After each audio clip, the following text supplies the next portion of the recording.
ኢትዮጵያውያን ጉምቱ የሕክምና ባለሙያዎች ወደ ሩዋንዳ የሚፈልሱት ለምንድን ነው? ሩዋንዳ በጤና መስክ እጅግ ስኬታማ ጉዞ እያደረጉ ካሉ ሀገራት ብሎም የዓለም ጤና ድርጅት ከመሰከረላቸው መካከል አንዷ ናት። የሺህ ተራራዎች ምድር ተብላም የምትጠራው ትንሽዋ የምስራቅ አፍሪካ ሀገር የህዝብ ቁጥሯም ከ15 ሚሊዮን ባይልቅም በጤናው ዘርፍ ግንባር ቀደም ከሚባሉ ተርታ ትመደባለች። የዓለም ኢኮኖሚክስ ፎረም መረጃ እንደሚጠቁመው 90 በመቶ ህዝቧ የጤና ኢንሹራንስ ሽፋን አለው። ኤችአይቪ በደማቸው ካለ ሰዎች 90 በመቶ የመድኃኒት አቅርቦት አላቸው። 93 በመቶ ህጻናት ደግሞ ተላላፊ በሽታዎችን ለመግታት ክትባት ወስደዋል። በአውሮፓውያኑ 2000 የሩዋንዳውያን አማካኝ ዕድሜ ጣሪያው 48 ነበረ። አሁን ደግሞ ቁጥሩ ከ67 በላይ ሆኗል።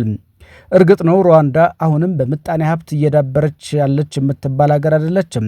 ነገር ግን ከ2000 እስከ 2015 ባለው ጊዜ በድህነት ውስጥ የሚኖሩ ሰዎችን ቁጥር ከ40 በመቶ ወደ 16 በመቶ ዝቅ ማድረግ ችላለች። የሩዋንዳ መንግስት በጤና ዘርፍ ማሳካት የሚፈልገው ትልቁ ግብ የጤና አገልግሎት ለሁሉም ማዳረስ ነው። ለዚህ ግብ መሳካት ደግሞ ኢትዮጵያውያን የሕክምና ባለሙያዎች ትልቅ አስተዋጽኦ እያደረጉ ይመስላል። ለመሆኑ ኢትዮጵያውያን ዶክተሮች ሩዋንዳ የሚመርጧት ለምንድን ነው? እንዴትስ ነው ወደ ሩዋንዳ የሚያቀኑት? ጉምቱ ኢትዮጵያውያን ዶክተሮች በሩዋንዳ ዶክተር የቆየ ሰው በለጠ ነዋሪነታቸው በሩዋንዳ ሲሆን በክሊንተን ሄልዝ አክሰስ ኢኒሼቲቭ የሄልዝ ሲስተም ዳይሬክተር ሆነው በማገልገል ላይ ይገኛሉ። በርካታ የሕክምና ባለሙያዎች ወደ ቦትስዋና በሚፈልሱበት ወቅት እኔ ተማሪ ነበርኩ የሚሉት የህብረተሰብ ጤና ፐብሊክ ሄልዝ ባለሙያ አሁን ደግሞ ተራው የሩዋንዳ እንደሆነ ይናገራሉ። እሳቸው እንደሚሉት መጀመሪያ አንድ ሰው ወደ አዲስ ሀገር በሕክምና ሙያ ካቀና በኋላ እድሉ እንዳለ ለሙያ አጋሮቹ ያሳውቃል። ይሄ ነው ሐኪሞች ወደ ውጭ መውጣት የሚጀምሩበት መንገድ። የፐብሊክ ሄልዝ ስፔሻሊስት የሆኑት ዶክተር የቆየ ሰው በኢትዮጵያ ጤና ሚኒስቴር ከማገልገላቸውም በላይ ከሩዋንዳ በተጨማሪ ዛምቢያ ውስጥ ሰርተዋል። የጤና ባለሙያው እንደሚሉት አብዛኞቹ ሩዋንዳ ያሉ ኢትዮጵያውያን ሐኪሞች ሰብ ስፔሻሊስት ናቸው።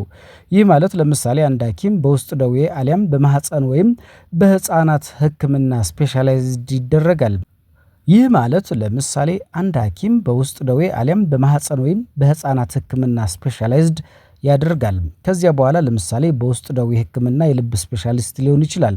እንግዲህ ምን ያክል ትልልቅ ባለሙያዎች እንደሆኑ ያሳየናል ማለት ነው። ዶክተር የቆየ ሰው እንደሚሉት ምንም እንኳን የሩዋንዳ ትልቁ ኪንግ ፋይሳል ሆስፒታል ዋነኛ የኢትዮጵያን ሐኪሞች ቀጣሪ ቢሆንም በሌሎች ሆስፒታሎች ውስጥም ኢትዮጵያውያን ሐኪሞች ይሰራሉ። አክለውም ኢትዮጵያውያን ሆስፒታሉን ከማስተዳደር ጀምሮ አንዳንድ በስፔሻሊስት ሌሎች ደግሞ በሰብ ስፔሻሊስት ደረጃ በማገልገል ላይ ይገኛሉ።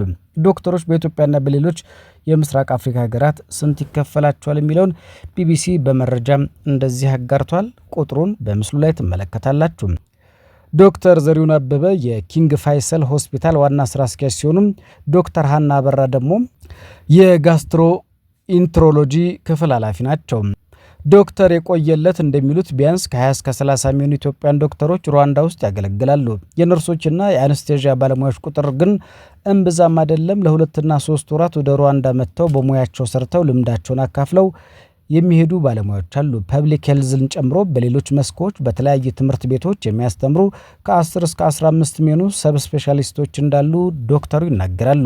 ኢትዮጵያ በቁጥርም በአይነትም በጣም ብዙ የሕክምና ባለሙያዎች ስላሰለጠነች እነዚህ ባለሙያዎች መጥተው እየሰለጠኑም ነው ያሉት። እነዚህ የፐብሊክ ሄልዝ ባለሙያዎች ደግሞ ስትራቴጂ የማውጣትና የማማከር ስራ ይሰራሉ። ምክንያቱ ምንድነው? የዓለም ጤና ድርጅት ቢያንስ 4 የሕክምና ባለሙያዎች ለ1000 ሰው መድረስ አለበት የሚለውን ስትራቴጂ ካወጣ በኋላ የሩዋንዳ መንግስት በ4 ዓመት ውስጥ ይህን ለማሳካት እየተጋ ይገኛል። የሩዋንዳ የጤና ሚኒስትርና ዴታቸው ይህን እቅድ ለማሳካት እየሰሩ መሆናቸውን የሚናገሩት የፐብሊክ ሄልዝ ስፔሻሊስት ሀገሪቱ እየሰሩ የሚያስተምሩ የሕክምና ባለሙያዎችን ትፈልጋለች ይላሉ። አንደኛው የኢትዮጵያን የሕክምና ባለሙያዎች ወደዚህ እየመጡ ያሉበት ምክንያት ሩዋንዳ ያወጣችው ስትራቴጂ የስራ ዕድል መፍጠሩ ነው። አገሪቱ ያወጣችውን መስፈርት የሚያሟሉ በርካታ ባለሙያዎች ኢትዮጵያ ውስጥ አሉ። ነገር ግን ይላሉ ለበርካታ ዓመታት በፐብሊክ ሄልዝ ሙያ ያገለገሉ ዶክተር የቆየሰው ነገር ግን መሰረታዊ ምክንያት ግን ሌላ ነው በማለት የክፍያ ጉዳይ ያነሳሉ። ኢትዮጵያ ለሕክምና ባለሙያዎች እጅግ ዝቅተኛ ገንዘብ ከሚከፍሉ የዓለም ሀገራት መካከል ናት። ያለው ሁኔታ ብዙዎች ከሀገራቸው ወጥተው ያለውን እድል እንዲሞክሩ የሚያደርግ ነው። ዶክተር የቆየሰው ሌላኛው ምክንያት የሚሉት ደግሞ ሙያን ለማሳደግ የሚደረግ እንቅስቃሴ ነው። ይህን ለማስረዳት የራሳቸውን ልምድ በምሳሌነት ያነሳሉ። እኔ ብጠየቅ የግሎባል ሄልዝ ስፔሻሊስት ነው መሆኑን ፈልገው። ማንኛውም ባለሙያም ሙያውን ዓለም አቀፍ በሚባል ደረጃ ማሳደግ ይፈልጋል። ስለዚህ ኢትዮጵያን የሕክምና ባለሙያዎች ወደ አፍሪካ ሀገራት ሄደው ሰርተው ራሳቸውን ያሳድጋሉ። በግሎባል ሄልዝ ላይ የአሻራቸውን ማሳረፍ ይፈልጋሉ። ፍልሰቱ ከችግር ብቻ ነው የሚመነጨው ብሎ ማሰብ ተገቢ አይደለም ይላሉ። ነርሶች በኢትዮጵያና በሌሎች ሀገራት ስንት ይከፈላቸዋል?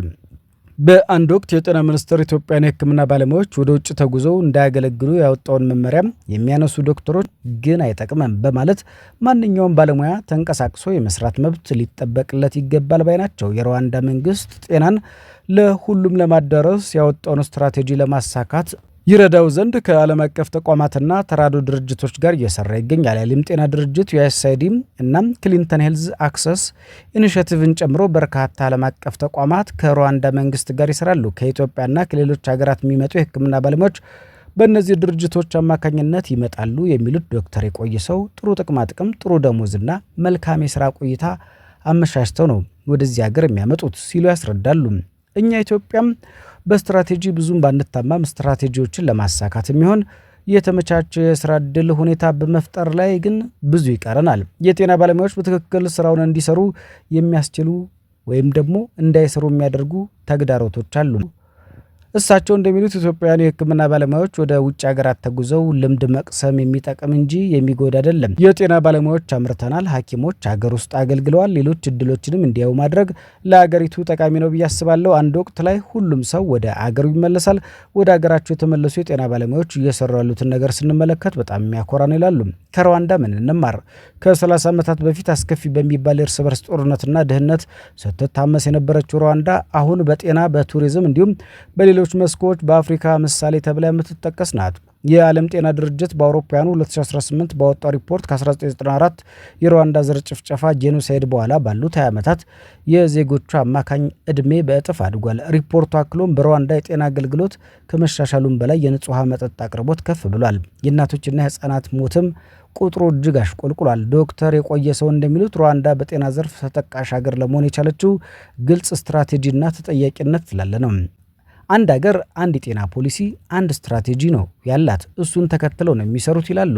አንድ ሰው በጤና ሚኒስቴር በኩል ወደ ስልጣን ሲመጣ የሚጠበቅበትን ኃላፊነት ለመወጣት ነው። ኃላፊነቱን ካልተወጣ አይቆይም። ይህ እጅግ በጣም ከሚያስቀኑኝ ነገሮች አንዱ ነው። በኢትዮጵያ ጤና ሚኒስቴር ጄኔራል ሆነው ያገለገሉት ዶክተር የቆየሰው በኢትዮጵያ ምንም እንኳን ስትራቴጂ ቢኖረንም ተግባራዊ ማድረጉ ላይ ደካማ ነን በማለት ይገልጹታል።